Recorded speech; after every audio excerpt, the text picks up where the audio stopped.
পেরুর এক উৎসবে বলিভিয়ায় ঐতিহ্যবাহী কার্নিভাল চরিত্র পেপিনোকে ব্যবহার করা নিয়ে দুই দেশের মধ্যে তৈরি হয়েছে সাংস্কৃতিক উত্তেজনা। প্রতিবাদ জানাতে লা পাজের রাস্তায় নেমে বিক্ষোভ মিছিল করেন শত শত মানুষ। তাদের দাবি, পেপিনো সম্পূর্ণভাবে বলিভিয়ার ঐতিহ্য।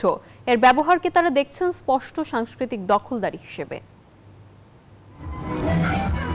পেপিনোর রঙিন মুখোশ, মুখে গাম্ভীর্য, হাতে প্লাকার্ড, লাল হলুদ সবুজ পতাকা হাতে বিক্ষোভে উত্তাল বলিভিয়া।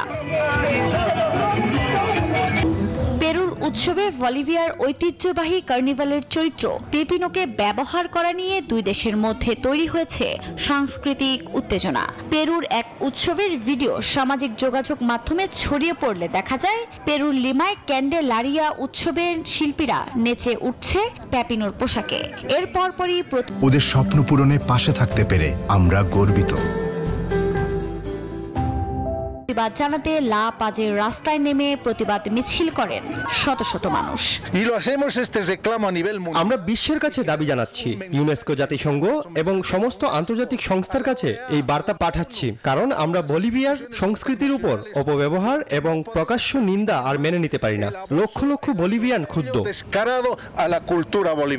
প্রতি বছর ফেব্রুয়ারিতে লা পাজে অনুষ্ঠিত পৈত্তলিক উৎসবের সূচনায় প্রতীকীভাবে পুনর্জন্ম নেয় পেপিনো।